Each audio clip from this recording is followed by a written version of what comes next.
to New York City. And I lived with Sean Puffy Combs for a year. That's the crazy thing. Now, that was L.A. Reid's idea, right? We're sending you over to something called Puffy Flavor Camp. There you go. To learn Flavor Camp. Yeah, Flavor that's Camp. what it was called. And you're going to go to Puff Daddy's. He's going in the 90s. Do you understand what that's like? Puffy's place was like just filled with chicks and orgying like nonstop, right? No, not really. I mean, but hey, it was curious. I got a chance to see some things. Yeah, but you were 13. What were you seeing? I went there to see the lifestyle. Right. And I saw it. And it was but I don't know if I could indulge and understand what I was even looking at. It was pretty wild. So nobody tried to, some woman didn't come along. I didn't say that. Okay. I didn't say that. When the judge called the case back into session, nobody expected fireworks until Sean Diddy Combs stood and delivered a revelation that sent shockwaves through the Manhattan federal courthouse. With a calm voice belying the tension in the room, he announced that 19 pages of his handwritten jailhouse notes, pages containing privileged defense strategy, witness lists, and private motivational quotes, have been seized and photographed by a government investigator without his consent. Gasps echoed in the gallery. Prosecutors leaned forward. Defense attorneys exchanged stunned glances. These weren't random scribbles. They were the blueprint for Diddy's entire defense in a racketeering and trafficking case that carries decades-long implications. Inside those pages lay names of potential character witnesses, celebrities who have so far stayed silent, and detailed cross-examination points intended to dismantle the prosecution's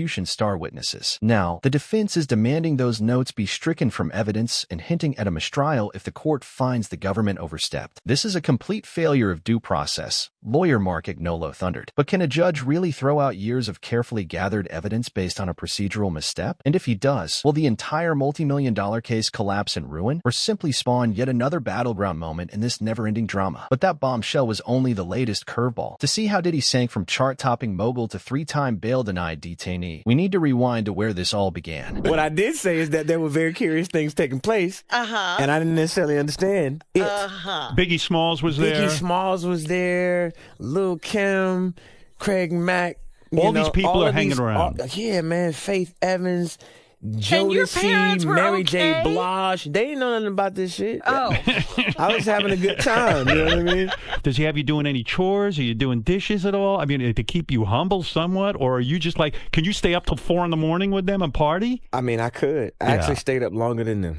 And do you have money? What's going on? I mean, I had like per diem. Yeah. I had like, What like a a living. life. Yeah, it's pretty crazy. 14 years old. You're a dad now. Would you ever send your kid to Puffy Camp? Just a few years ago, Sean Diddy Combs was synonymous with success, platinum albums, sold-out arena tours, record label dominance, and a luxury empire-spanning fashion, spirits, and media. His name commanded respect, or at least attention, on every red carpet. Fast forward to today, and he's trading star treatment for prison stripes. Twice denied bail and facing a third fierce appeal, Diddy remains locked in the Metropolitan Detention Center in Brooklyn, watched over by guards rather than flashing cameras. His fall has been relentless. Peloton abruptly pulled his tracks. Howard University rescinded an honorary degree. Social media erupted in memes casting him as the cautionary tale of unchecked power. Critics called it the ultimate fall from grace, while late-night hosts had a field day joking about his new cell block reality show. Yet, despite these humiliations, Diddy's resolve hasn't wavered. He's offered a jaw-dropping $50 million bond, surrendered his passport, and even volunteered for electronic monitoring only to have the courtroom doors slam shut again. 2 bail denials. Each hearing highlighted the same concerns: flight risk, witness tampering, and the severity of racketeering charges. Third appeal strategy. Now propped by top-tier attorneys Alexandra Shapiro and Anthony Ricco, the changed circumstances argument hinges on new evidence in the privilege violation. Public reaction. Fan-driven crowdfunding attempts to post his bond. Detractors celebrating online. Fellow celebrities weighing in. But let's zoom in on that fateful hearing when Diddy first revealed the privileged notes and why it could change everything. Picture the hush that fell when Diddy cleared his throat to reveal the unlawful seizure of his notes. According to court filings, an investigator entered Diddy's cell during a routine inspection and snapped photos of pages detailing. Potential witness roster: friends like Jay-Z, Naomi Campbell, and Ashton Kutcher, each listed with suggested cross-examination angles. Defense talking points: precise lines to challenge accusers on consistency, credibility, and motive. Personal reflections: quotes Diddy wrote to stay motivated. Keep fighting until justice shines, and they can't cage my truth. Defense attorneys argue this is textbook attorney-client privilege. Anything shared within the defense circle must remain sacrosanct. Prosecutors counter that the pages were discovered in a lawful sweep for contraband. Now both sides are locked in pretrial briefs, debating whether this procedural slip-up merits striking evidence or even dismissing charges. Judges have wide latitude here. Suppressing the notes could hobble the prosecution's cross-examinations, but tossing the entire case over a privilege breach is rare. Some legal experts say a middle ground is likely, excluding the notes themselves while allowing derived evidence to stand. But in high-stakes cases, even a small procedural win can shift momentum. While court watchers debate the legal fallout, Diddy's team isn't backing down, and neither are the prosecutors stacking new allegations on the docket. Diddy's legal dream team reads like a who's who of high-stakes defense. Alexandra Shapiro, fresh from a tech tycoon victory, renowned for last-minute reversals on high-profile appeals. Anthony Rico, veteran litigator skilled at navigating federal racketeering and conspiracy charges. Together, they've launched a multi-front offensive. Motions to strike, targeting freak-off allegations, arguing they're prejudicial and unsupported by direct evidence. Privilege briefs, asserting that any evidence derived from the jail notes must be suppressed. Changed circumstances argument, citing new character affidavits and shifted witness stances to justify bail now. Yet 3 separate judges have refused bail, citing witness tampering risk. Prosecutors allege Diddy's network could threaten or intimidate accusers. Severity of charges, racketeering, coercion, human trafficking. The potential sentences are staggering. Flight risk and resources, private jets on standby and millions at stake lead judges to fear he could vanish. Despite the $50 million bond offer, house arrest proposals, and ankle monitors, the court has been unmoved. Each denial cranks up the drama and throws Diddy's team back to the drawing board as trial day looms on May 5, 2025. But these bail denials are only the prelude. The heart of the case dives back more than a decade, weaving a tapestry of allegations and survivors' voices. Prosecutors allege a pattern stretching from at least 2008 through today. Diddy used his celebrity to target vulnerable individuals, conceal misconduct, and escape accountability. Key moments in the indictment: 2008 to 2015 era. Initial accusations at album release events. Several women claimed coerced situations after VIP access parties. 2016 hotel hallway video. Footage showing a distressed Cassie Ventura triggered renewed interest. Her 2023 civil suit settlement unleashed more than 100 new accusers. Secret freak-off recordings. Court documents reference clandestine parties where recordings were used for blackmail or coercion. Gloria Allred's suit. Talia Graves' lawsuit recounts alleged assault at Bad Boy Records sessions. Drug-spiked drinks. Forced encounters filmed as trophies. Each storyline adds weight. Survivors from New York to Los Angeles have stepped forward, their testimonials spanning years and creating a mosaic of alleged abuse. Diddy's defense counters these as consensual relationships backed by character letters, but the sheer volume of claims drives a social media storm. Twitter threads, TikTok exposés, and rebukes from advocacy groups. The case has reignited #MeToo conversations in music, raising questions about industry silence and protection of powerful figures. As the criminal case unfolds, civil lawsuits multiply, led by a powerhouse attorney ready to bring Diddy's empire to its knees. While criminal court has one set of charges, civil courts introduce fresh dangers. Houston attorney Tony Busby is currently vetting over 3,800 claims nationwide, with allegations ranging from minor victims. One lawsuit alleges a victim was just 9 years old, triggering widespread outrage. VIP party scandals, reports of spiked drinks at Miami rooftop events, trafficked encounters in LA mansions, and exclusive white-themed freak-offs. Documentary evidence, emails, text logs, clandestine videos, and photographs that paint a damning portrait. Busby even hired a former FBI detective to parse the details. Press conference bombshell. When we name names, people will be floored, Busby warned, hinting at unindicted co-conspirators, including club owners and industry executives. Civil liabilities could reach hundreds of millions in damages. Unlike criminal guilt, which must be proven beyond a reasonable doubt, civil cases only require a preponderance of evidence, making Busby's class action style pressure a real existential threat to Diddy's fortune and legacy. But the plot twists keep coming right back inside the detention center. Those 19 pages weren't idle journal entries. They outlined a master defense blueprint. Witness hierarchy, ranking potential allies by influence, celebrities, former partners, executives, each with targeted questions. Cross-examination tactics, highlighting inconsistencies in accusers' accounts, challenging timelines, and probing motives. Defense narrative, framing every encounter as long-term consensual relationships, bolstered by signed affidavits. Defense counsel insists the government's possession of these notes constitutes an egregious violation of attorney-client privilege. If the judge agrees, any testimony informed by those notes could be thrown out, potentially crippling the prosecution's direct examination examination of key witnesses. While dismissal of the entire indictment is unlikely, exclusion of pivotal evidence could create reasonable doubt where none existed. Rare but precedent-setting rulings have overturned indictments over privilege breaches, though courts usually opt for narrower suppression orders. Meanwhile, outside the courthouse, Hollywood watches, silence and statements alike shaping the public narrative. In this high-stakes drama, celebrity responses have been telling. Aubrey O'Day: "This is a win for all survivors." #MeToo continues. Kesha posted a TikTok remix with new lyrics calling out abuse of power. 50 Cent quipped about the jailhouse note fiasco, then added grudging respect for Diddy's fight. Notably silent, Jay-Z, Naomi Campbell, Jennifer Lopez, each weighing potential fallout versus personal loyalty. On the family front, Diddy's 6 children, twins Delilah and Jesse plus Justin, Christian, Chance, and Quincy, appeared in court, holding hands and releasing a joint Instagram statement. "We stand united in support of our father's right to due process. We reject false narratives and trust the justice system to reveal the truth." Their solidarity is a powerful PR counterpunch. Though youngest daughter Love's absence sparked speculation about family divisions. With celebrities on the sidelines, attorneys battling over privilege, and civil suits raining down, this saga is far from over. That stunned courtroom moment, when Diddy exposed the government's seizure of his jailhouse notes, was more than a headline. It was the fulcrum on which his fate now balances. Will a judge's ruling on privileged information unravel the entire case? Can civil claims drain his empire before the criminal trial even begins? And as Hollywood watches in silence or statement, what does this say about power, accountability, and the rule of law? Drop a comment below. Which twist in Diddy's saga shocks you the most? Do you think he'll beat these charges? Or is this the fall of one of music's greatest moguls? If you found this breakdown eye-opening, hit like, subscribe for more deep dives, and click the videos on screen to keep exploring the untold stories behind the headlines. Your next obsession awaits.